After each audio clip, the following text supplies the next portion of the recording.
Hello and welcome to the 21st Century Work-Life podcast, where we talk about how the world of work and our attitudes to work are changing. You can check out our show notes over at virtualnotdistant.com.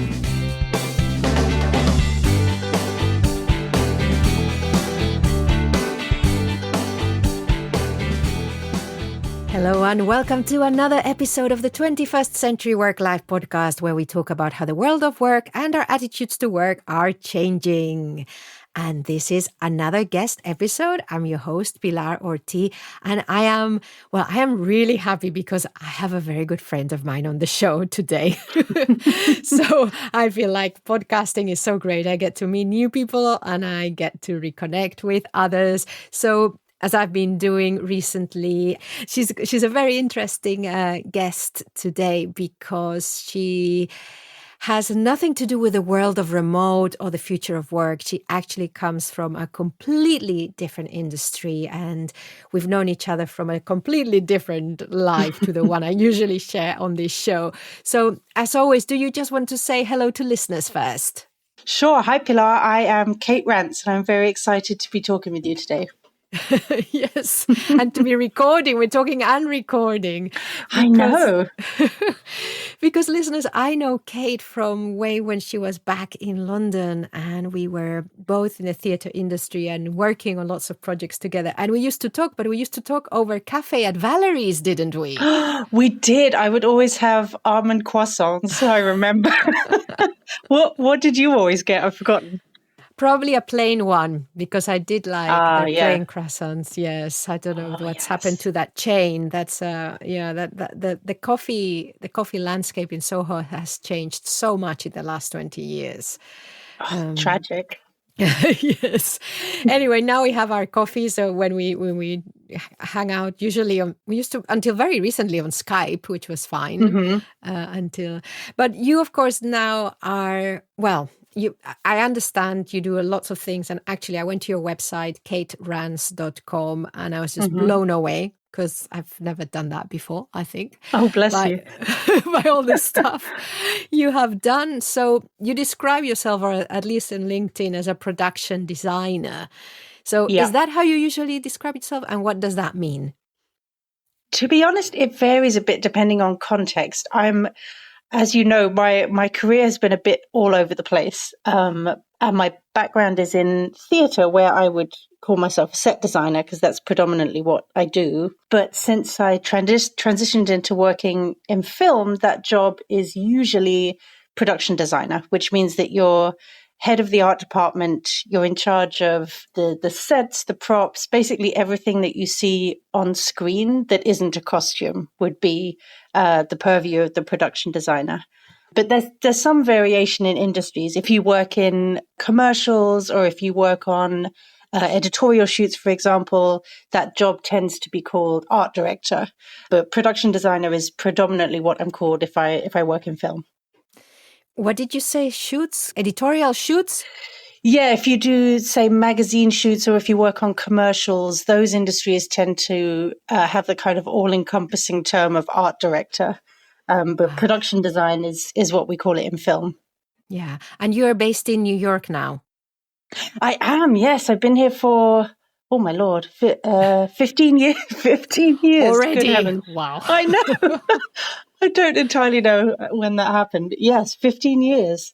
And I basically transitioned to working in film once I moved here. And before that, it was mostly theatre.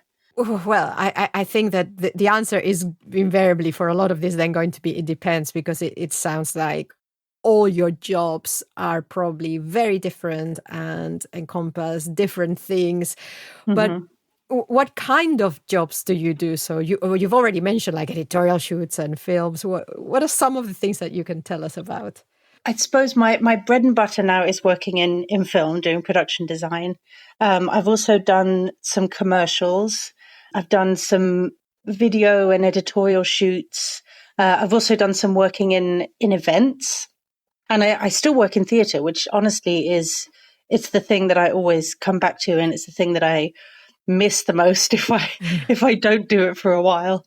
And then I have various other kind of little side hustles that I do to kind of fill in between bigger projects. Like sometimes I do scenic painting, sometimes I do website design or graphic design. So bits and pieces.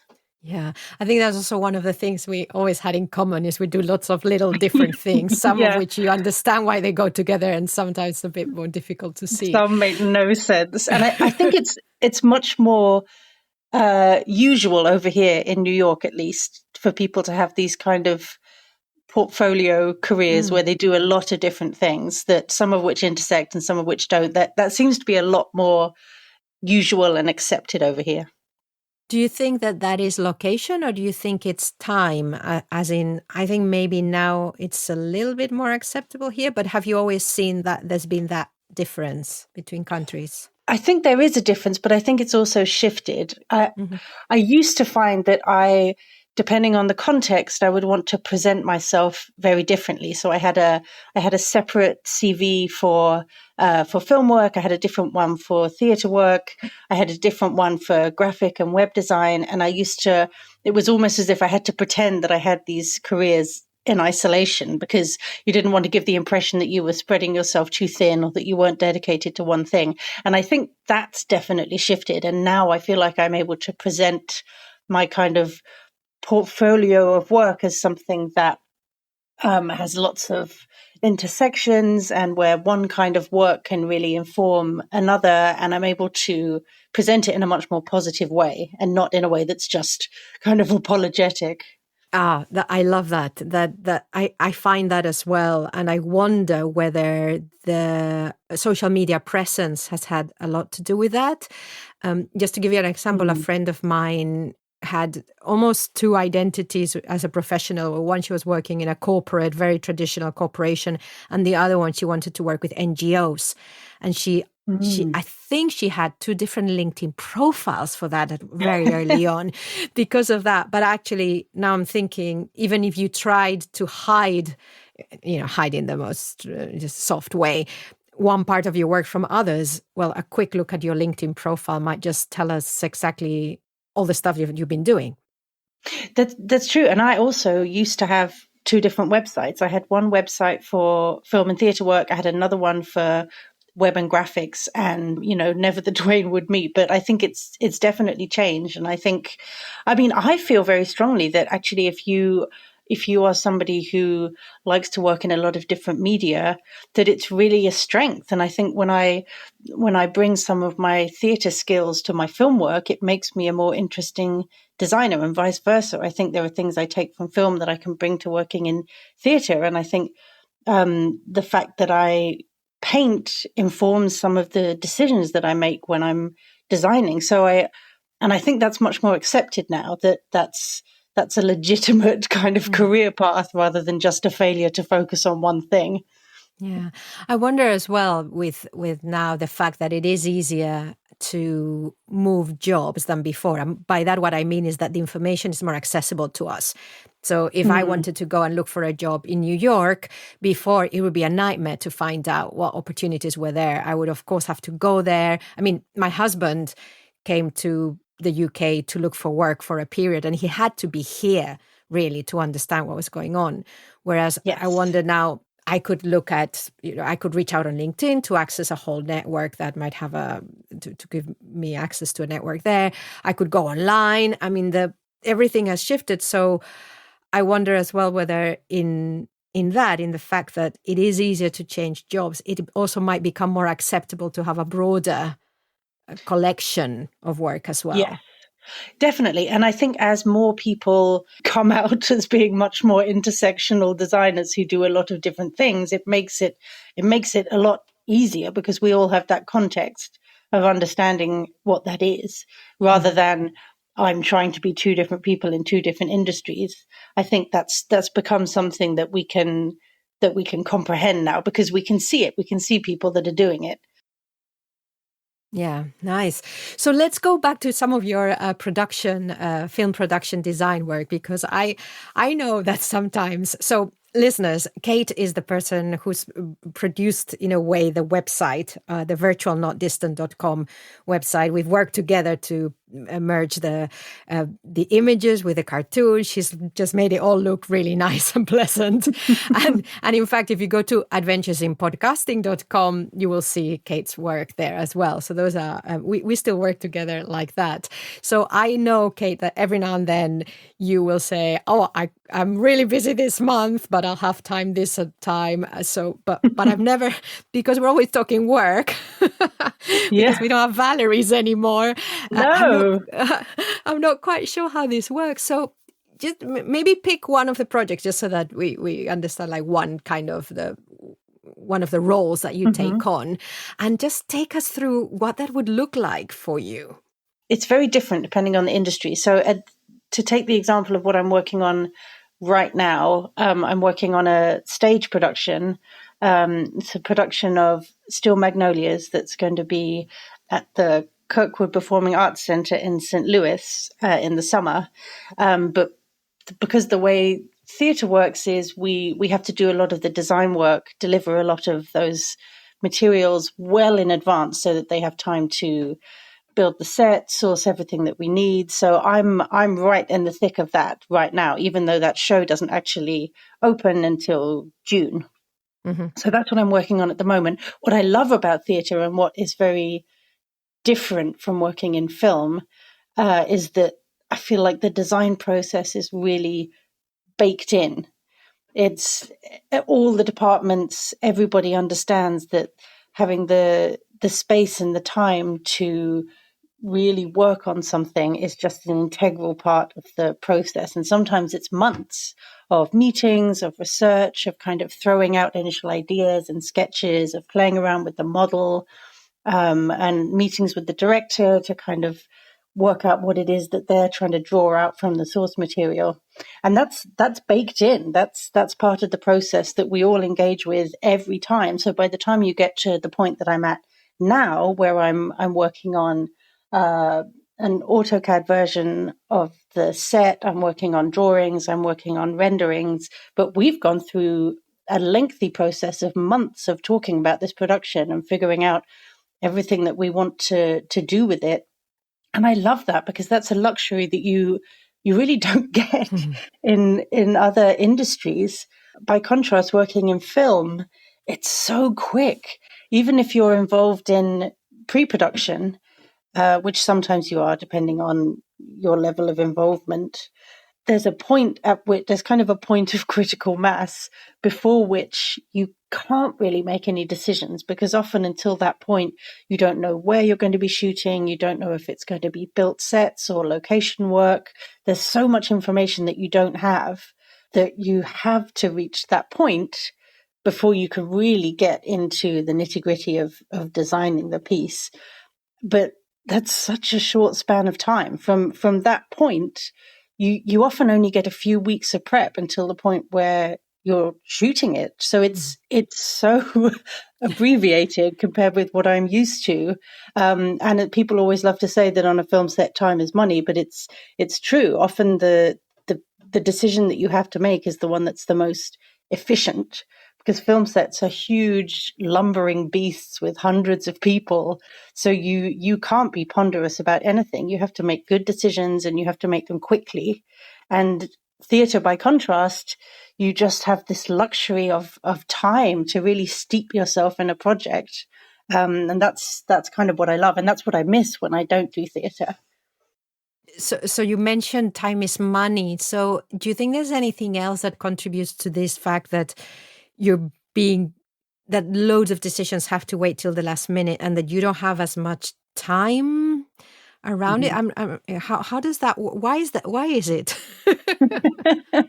It's just sort of the nature of the beast, really, is that something will be in pre-production, and there will be certain people attached to the project, often a director, a producer, writers. Often those people will be in place, but then basically as soon as you start production, you are paying a whole host of people for different roles.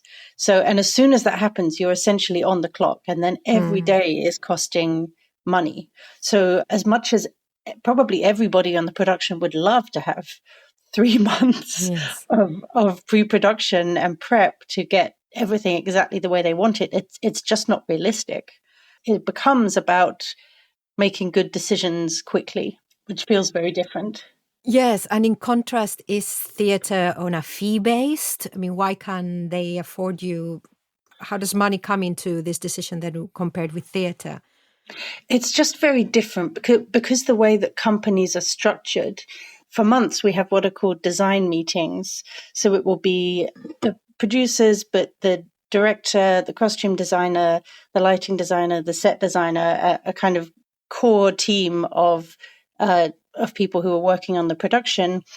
But we will be working on it sort of in theory. We'll be discussing ideas, we'll be looking at research, we'll be maybe playing with a model. So that kind of point of critical mass where lots of people are working on the production to make it happen doesn't come until much later. So it's just structured very differently because often with a theatre, a lot of those professionals are in-house and attached to the particular house where you're working. Whereas in film, for the most part, you are hiring everybody fresh for that production. Right. Okay. So that, yeah, it's a very separate worlds in lots of different ways. Now, I have to ask. You mentioned about doing the design for the theater production in AutoCAD, that you're now doing that, and this has really changed because I remember you coming with a Yes. shoebox. Well, I still love to do a shoebox if I can. And I think because it's the way that I learned, it's the way that I was taught, was to be a very tactile designer. So even though, for example, the production I'm working on at the moment, the director doesn't want or need a model, a scale model of the theatre, I've still built one because that's an essential point of reference for me.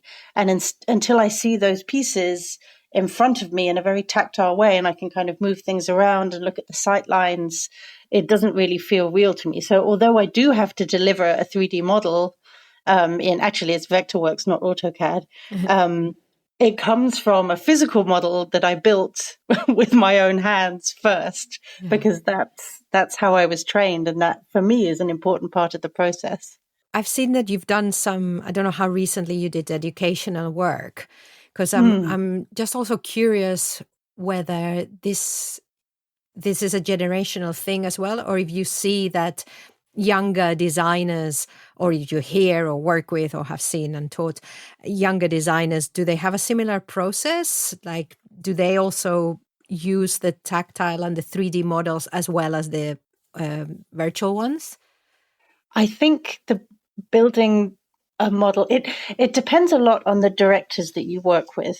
I think that's an important point to make, is that for theatre, I work periodically with the same director, and he is also a very tactile person, and he likes to have a physical model that he can move the pieces around, he can look at. For him, that's also very important. So in working with him, that's remained part of my process. Whereas I wonder actually if that weren't the case, I might have done away with it. But certainly I think for a lot of designers, a lot of younger designers, that may not be a necessary part of the step, because if you came up through a much more digital landscape, you're accustomed to 3D models, that is technically sufficient. So you don't need a physical model, really, unless I think that feels necessary to you. And I happen to work with a few people, let's be honest, of a similar generation to me, for whom having something physical in front of them feels very important. Yeah, that's so interesting. Anyway, we are Gen X, in case anyone is wondering. Well, who we are. Really interesting, though, what you're saying. My husband ran. Well, he was teaching last year at a university, and he was teaching on the first term of a BA course on digital animation, I think it was. But he has a background in woodworking. He's a model. He became a model maker, and he can work in a physical workshop. But then he's also taught himself all the 3D modeling, etc. And he was brought in to teach the students things like kit bashing, which is basically making something out of parts from something else. Like he had these toy cars and they opened them and they made something else. And model making, he taught them, and he taught them photography. So they have that experience, which they can also bring into the digital world as well. I think it's really important, even if it doesn't have to be an inherent part of your design process. I think if you have a kind of tactile understanding of materials and space, because if you're a set designer, that's fundamentally what you're doing. You're creating something environmental. I think it can only inform your work, but it's difficult. I have two children, and I'm always trying to kind of impart various tactile skills to them, like making things with their own hands, because that's what feels important to me. But at the same time, I question how much am I actually preparing them for their professional futures when everything is digital now. But I think we have to keep coming back to that relationship is important, and the one can only inform the other. It's intersectional, I guess, if we want to get pretentious. Well, let's do it. It's a podcast. We can be super pretentious. But I think it goes back also to the conversation we were having earlier about the different jobs and it being acceptable, well, to be doing different roles, playing different roles, moving around in different industries. I think that this mixture of the physical world and the digital world and these intersections actually is where we can be at our most creative. I think everything that you remember that company used to have unusual connections. Yes, I do. So I think all of that, anything that's connecting things which look like they wouldn't belong together, but actually they do. I think that's always good for the brain. Yes, definitely. I agree. And I think it's important for me to kind of keep my hand in with those physical, tactile skills. And it actually informs sometimes the jobs that I take, because if you work on bigger and bigger productions, it often, not always, but it often takes you further and further away from actually creating things with your own hands. So if I work on a bigger budget film, I'm still designing, but my job becomes a lot more managerial because I have a whole department underneath me. But if I work on smaller productions, yes, there's still that element to it, but I can sometimes actually put my hands on things and create props or be physically there doing things with my hands, which that's really important to me, because that's how I came up, was making literally everything myself. And I feel like when I lose touch with that completely, I feel like it loses something. Wonderful. You took the conversation just where I was hoping it would go, which is the next step, which is how your work is different when you're really hands-on and maybe the only person looking after your turf. And then working with a larger team where you're going, we could say, from maker to manager. How does that shift your relationship to the work, and how do you find it? It's a difficult balance to walk, because I am quite a tactile person, and I'm at my happiest when I'm physically making things. I struggle when the job becomes a lot more managerial. And I enjoy the managerial aspects of the work. I like having a team. I like working with people. I love the collaborative element of working in these industries. But at the same time, if I'm completely taken away from doing things myself, then for me, that I've lost something fundamental. I've lost some part of the process that makes it vital to me. So it's a difficult line to walk, and I think the compromise I've made with myself is to do both. I think if I worked exclusively on bigger productions, I would lose something. But at the same time, working exclusively on tiny things, you often never have the budget or the resources to really stretch yourself.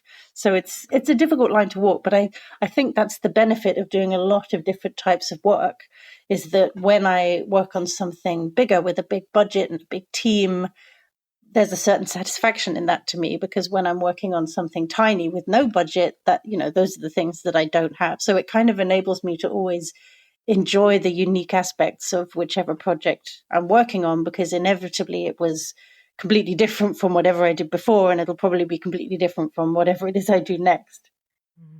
And I think the wonderful thing about having a freelance career is that some things, you end up doing some things normally by chance. So now, even if it's by chance or by design, in putting yourself in different kinds of experiences, you also start to understand what you prefer or what you get from the different ones, which I think then enriches the work as well. Definitely. I mean, they really all inform each other, and I think the kind of broader you can cast your net, the better.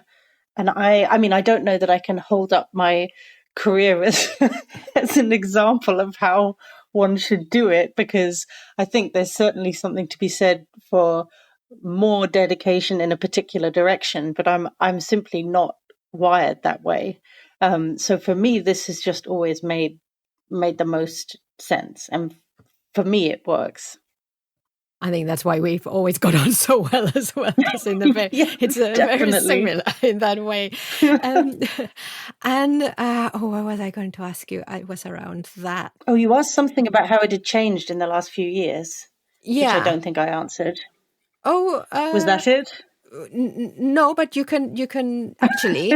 But that's a good one because yes. So in fact, how have you and the industry changed? Because I imagine, I mean, you said 15 years.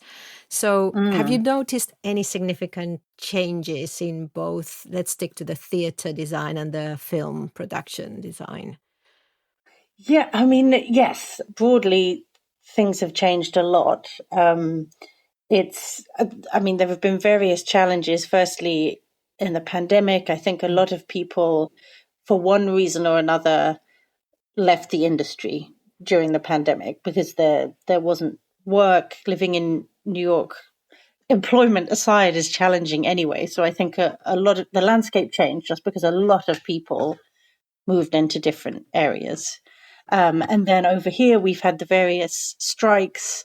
So it's been very challenging. I've had a couple of projects, film projects, that have been on hold for a long time because of one thing or another, one strike and then the next strike, and it's it's been it's been very challenging. And I think often what happens when there's challenges like this is that the kind of the middle ground projects tend to suffer, Hmm. because the very indie projects, the things that you're making for absolutely no money, those in some ways are more sustainable. You can always figure out a way to make that happen if you're not trying to meet a certain production value.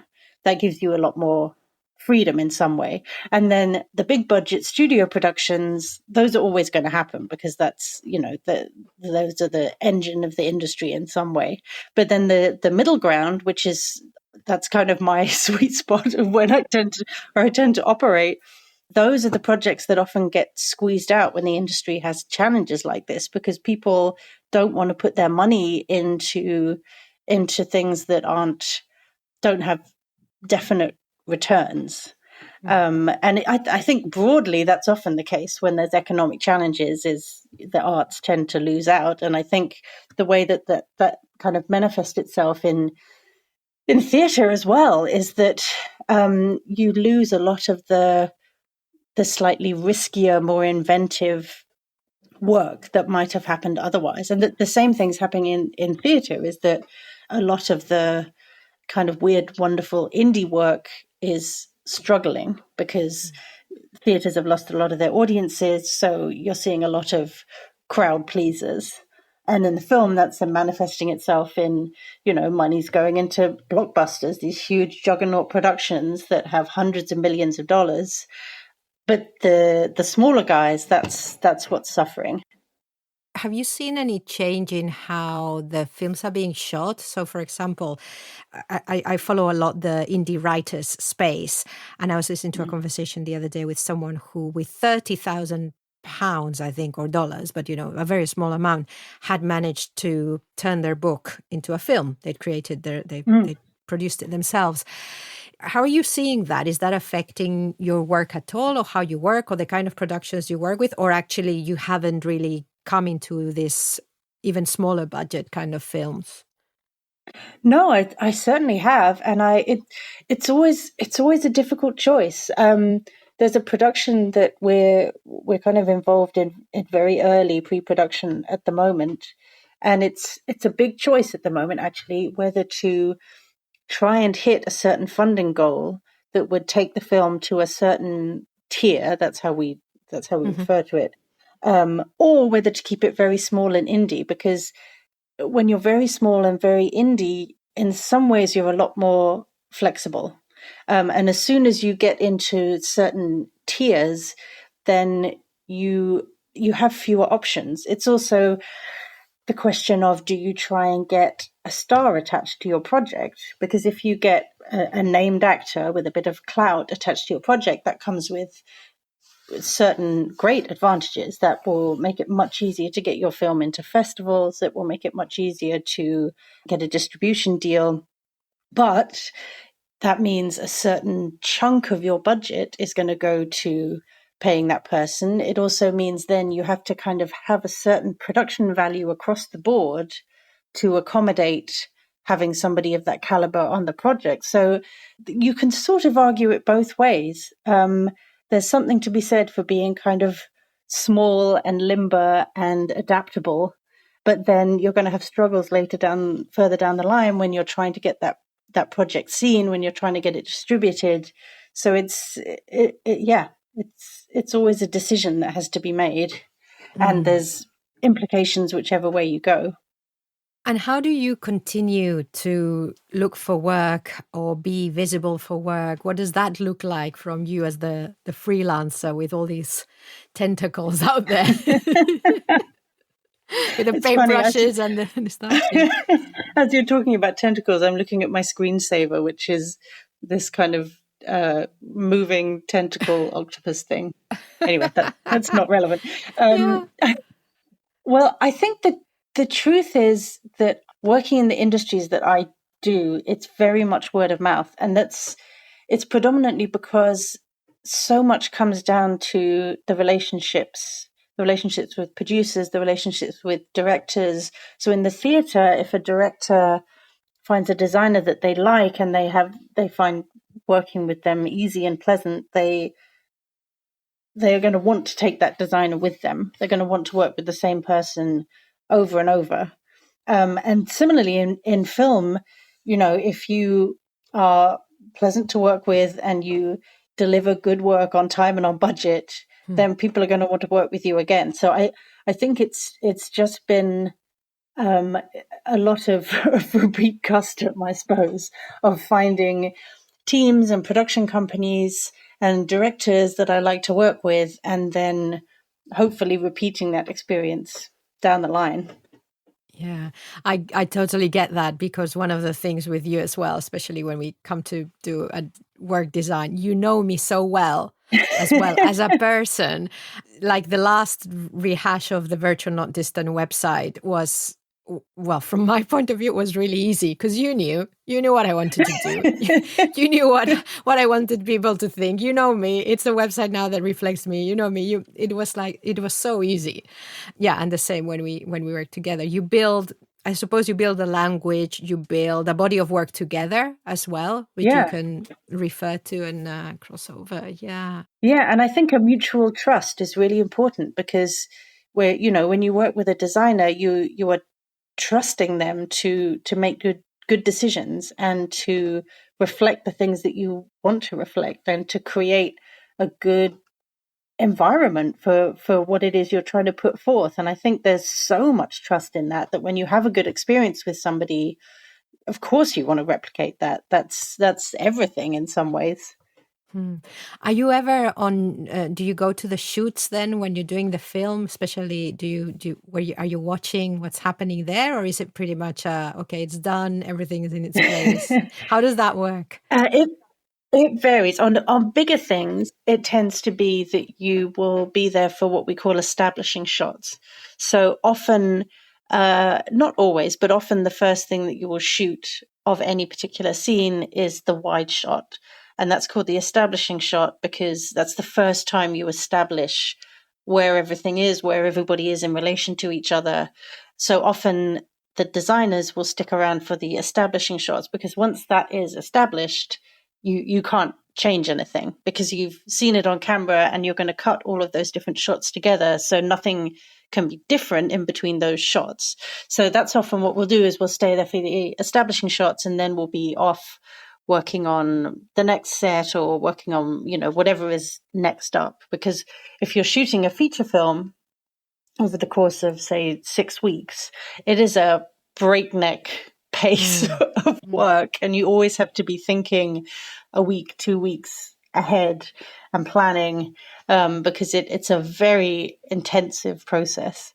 But on smaller things, when you have a much smaller department, sometimes I'll be on set because somebody has to be on set, keeping up with the continuity. If sometimes there are things that need to be reset between each shot, and each department will be taking care of their own things. So costume will be taking care of the costume resets. Art department will be taking care of prop resets or anything that's changed in the scenery, just to make sure that everything is consistent across all the shots in a particular scene. And I have a question. I don't know if you know, when you work with props in film, and there's a scene where something has to break, do you have like lots of things ready in case it doesn't work? Yeah, we call it multiples. We have multiples. Or if, for example, a costume gets a stain on it during a scene, I'm just plucking this as an example, but that moment you would probably have to shoot it multiple times. And so you need to be able to reset back to the moment before it was stained. Similarly, if something is broken or if there's any kind of fundamental change, we kind of go through the scripts and we track them in terms of changes like that, so we can make sure that we always have sufficient of whatever it is. But it's things that are kind of continually moving. So like if somebody is smoking a cigarette, and it's like getting the continuity of the length of the cigarette across the course of a scene. Or if somebody is sipping a drink across the course of a scene, it's very hard, because we'll do an establishing shot where they'll be drinking that drink for the entire scene. But then we'll be going in and doing what's called coverage, where we get, say, medium wide shots on the different actors, and we won't necessarily shoot the whole scene. We'll just be picking it up at a certain point. And you have to know, okay, at that point in the scene when he said that line, his glass was this full. It's very complicated. That's why actors barely touch their drinks and their food. I mean, I think it truly is. It truly is, because it makes for a continuity nightmare. And also, when you watch something on screen, you don't realize that, they may have had to eat that same plate of pasta 12 times. Yes. So you're not going to eat a lot of it unless you really have to. I think it's in Big Bang Theory where they're just like playing with their food all the time. You just see the forks like. So that is all scenes with food and things breaking spoiled for our listeners now. Yep. Sorry about that. No, it was a complete lead-in. No, I think it's wonderful. So with all of this, what does learning and resting look like to you?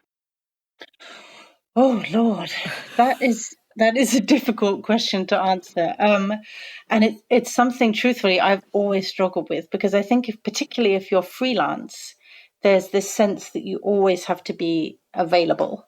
And I've struggled perpetually with creating boundaries in my life.